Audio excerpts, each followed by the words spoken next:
Bismillahirrahmanirrahim. Assalamualaikum warahmatullahi wabarakatuh.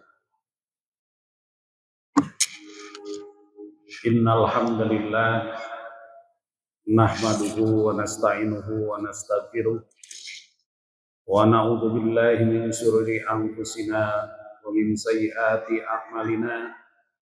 May yahdihillahu fala mudilla lahu wa may yudlilhu fala hadiyalah. Asyhadu an la ilaha illallah wahdahu la syarika lah wa asyhadu anna Muhammadan abduhu wa rasuluhu ma la nabiyya ba'dah. Amma ba'du fa ya ibadallah usikum wa iyaya bitaqwallah faqad fazal muttaqin. Wa qala ta'ala fil Qur'anil azim a'udzu billahi minasy syaithanir rajim. Ya ayyuhalladzina amanu kutiba 'alaikumus syiyam kama kutiba 'alal ladzina min qablikum la'allakum tattaqun. Wa qala fi ayatil ukhra wa idza faragta fansab wa ila rabbika farghab. Hadirin sidang salat subuh berjamaah rahimakumullah. Tidak terasa kita sudah dihantarkan pada hari yang ke-26 di bulan Ramadan ini. Tentu apa yang sudah kita lewati sepatutnya kita bersyukur kepada yang memberi kesempatan. Mudah-mudahan mutu dan kualitas dari kesempatan yang kita lewati mudah-mudahan ada di dalam penerimaan yang memberi kesempatan. Demikian juga tinggal beberapa saat lagi, saat yang kita akan lewati di bulan suci ini mungkin tidak lagi menjadi hari-hari yang panjang, melainkan saat-saat yang semakin kesini akan semakin sempit dan semakin sebentar. Bulan Ramadan yang sejak bulan Rajab kita nantikan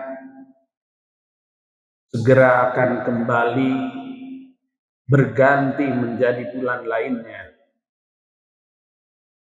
Dan tentu saja ini adalah sebuah rotasi kehidupan, dan momen ini adalah momen yang sangat-sangat kita sedihkan. Kenapa demikian? Karena bulan Ramadan tentu saja bukan hanya bulan yang memiliki makna yang tinggi, tetapi juga adalah kesempatan untuk menggembleng diri, melatih diri, untuk mengecas diri, agar hari-hari di 11 bulan yang akan datang mudah-mudahan ada peningkatan. Walaupun demikian, tentu saja takdir ilahi tidak mungkin kita bendung. Waktu harus tetap berjalan, dan artinya pergantian Ramadan kepada bulan yang lainnya adalah satu kemestian. Yang patut kita lakukan tentu saja adalah bagaimana kita menyikapi pergantian ini agar kita tidak terlalu dalam kesedihan. Caranya tentu saja harus ada perhitungan. Caranya adalah harus ada persiapan. Seperti pula ketika kita akan mempersiapkan bulan Ramadan, maka kita juga melakukan berbagai rencana dan persiapan agar mutu Ramadan ada di dalam peningkatan. Pertanyaan yang hampir sama adalah apa yang bisa kita lakukan untuk berpisah dengan Ramadan dan akan berjumpa dengan 11 bulan kemudian. Oleh karena itu, tema yang diamanahkan kepada saya hari ini adalah bagaimana kita mengembangkan kebaikan pasca Ramadan. Hadirin rahimakumullah, persiapan menuju 11 bulan yang akan datang tentu saja tidak terlewat atau tidak terlepas dari bagaimana kita perlunya melakukan beberapa langkah strategis.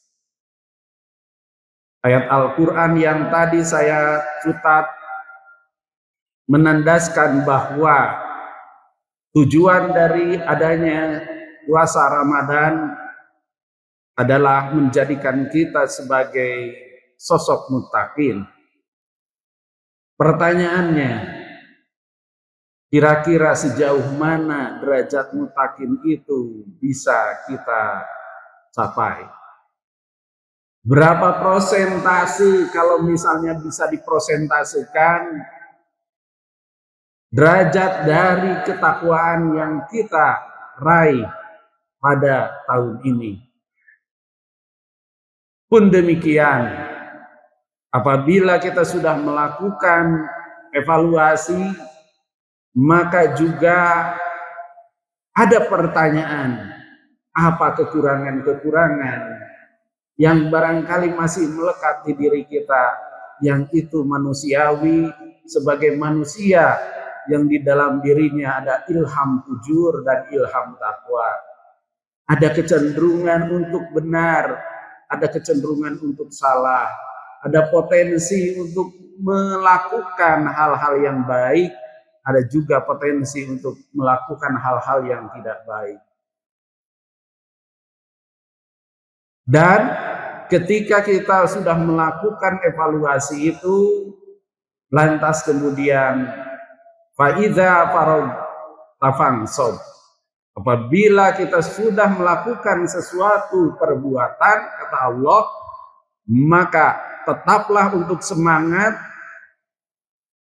guna mengerjakan pekerjaan yang lainnya dalam kondisi yang tetap semangat.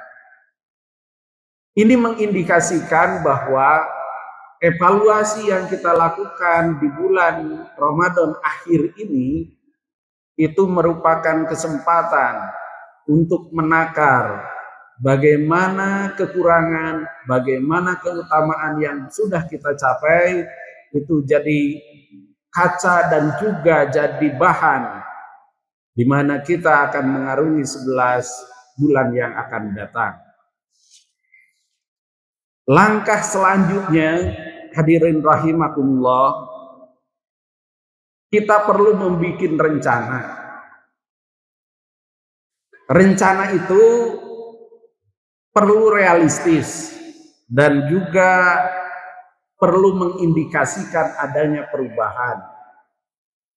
Misal, saya akan mengubah pola tidur. Kalau yang biasanya mungkin ada yang biasanya bangun kesiangan, yang biasanya subuh di akhir waktu, setelahnya digembleng selama bulan Ramadan, di mana diharuskan makan sahur. Itu artinya kita dididik untuk bangun lebih awal ketimbang sholat subuh. Maka rencana yang realistis adalah saya akan mengubah pola tidur. Demikian juga misalnya rencana saya akan mengubah pola makan menjadi lebih teratur. Barangkali ada di antara kita karena kesibukan, karena keasikan, karena mungkin hal-hal lain, boleh jadi lupa atau biasa melalaikan makan dan minum pada hari-hari biasanya, sehingga gampang dan mudah terjangkit penyakit yang kaitannya dengan lambung. Dan itu juga sangat wajar. Karena apa? Karena memang di dalam tubuh kita juga memiliki hak yang patut untuk diperhatikan dan untuk disantuni. Dengan adanya kedisiplinan, kapan waktunya berbuka, kapan waktunya sahur, itu mengindikasikan betapa bahwa kita selama bulan Ramadan ini dididik untuk disiplin bagaimana memperhatikan pola makan. Pun demikian misalnya, jika ketika hari-hari biasa kita cukup melaksanakan sholat dengan munfarid atau mungkin sholat sendirian, maka boleh jadi kita mengubah rencana atau menyusun rencana. Untuk 11 bulan yang akan datang, kita merencanakan bahwa sholat kita diupayakan sebisa mungkin untuk berjamaah. Karena kita sudah digembleng melalui sholat tarawih yang sedemikian membiasa dengan sholat berjamaah.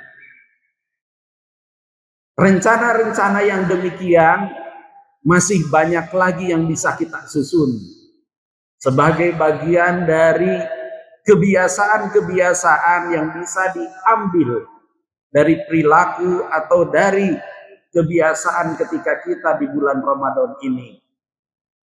Mungkin juga kita merencanakan untuk bagaimana berderma setiap hari.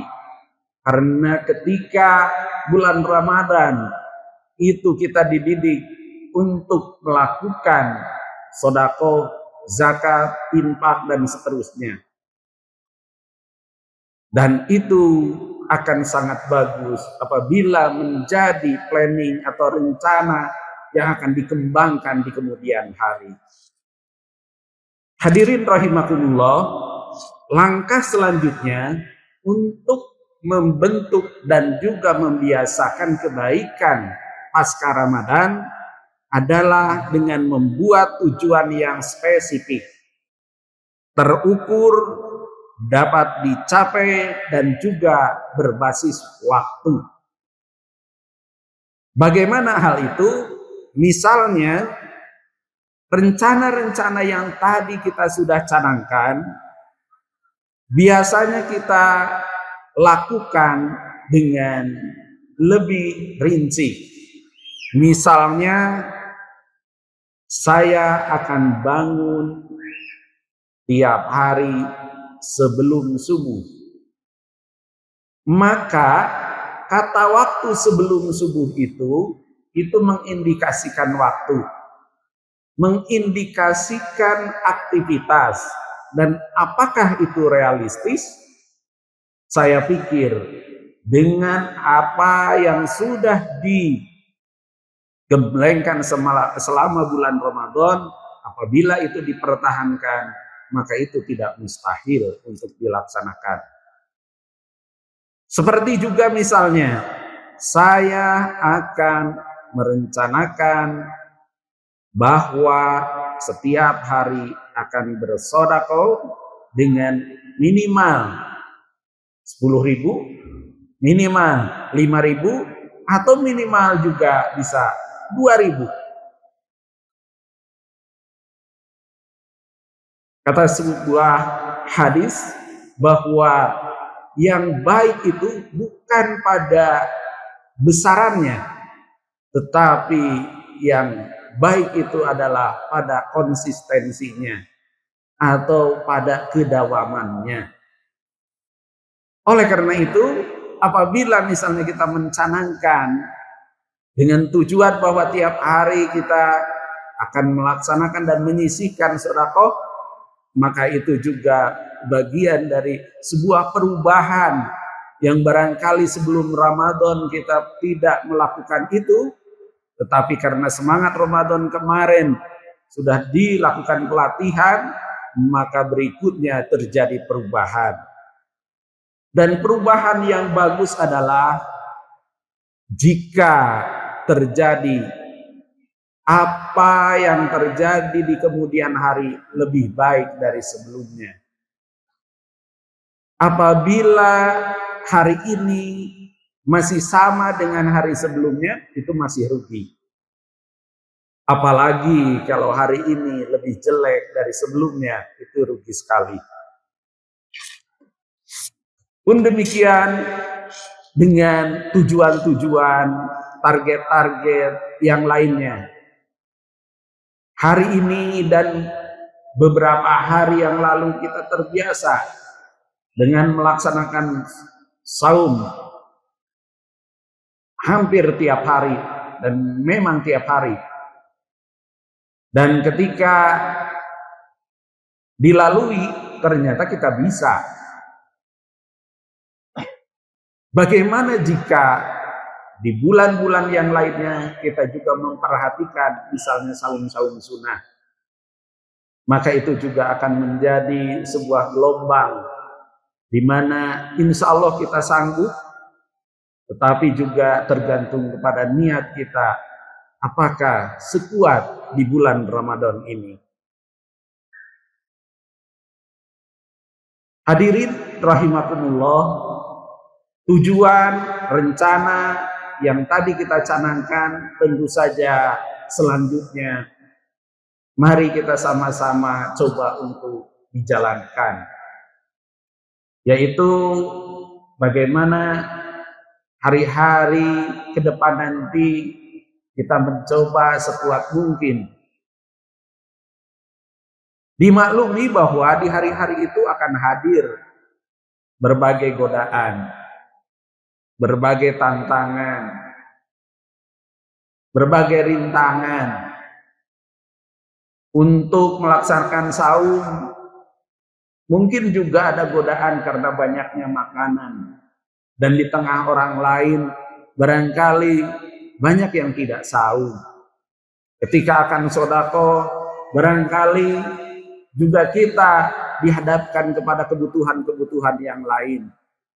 Godaan-godaan itu sangat wajar. Maka ketika kita menghadapi gangguan dan godaan itu, disarankan kita untuk kuat, konsisten dengan kesabaran. Karena kesabaran itulah senjata kita, kekuatan kita untuk tetap mempertahankan apa yang namanya mempertahankan kebaikan. Untuk memperkuat kesabaran itu, langkah berikutnya, hadirin sekalian, bisa dilakukan dengan mencoba mencari dukungan. Tidak hanya muncul dari dalam diri sendiri tekad itu, kita juga bisa mencari dukungan kekuatan dari faktor-faktor lain. Misalnya kalau yang sudah berkeluarga, bisa minta dukungan kepada keluarga. Kalau mau menjalankan saum sunnah, barangkali istri kita atau suami kita mengingatkan tentang itu untuk bersama-sama melaksanakannya. Kalau misalnya mau bersedekah, boleh jadi istri kita ataupun suami kita mungkin mengingatkan itu, termasuk juga anak-anak kita. Termasuk juga dukungan dari kawan kita, teman sekantor, teman sekerjaan. Boleh jadi nanti ada yang mendukung terhadap program kita. Termasuk juga boleh jadi dukungan dari komunitas persahabatan kita.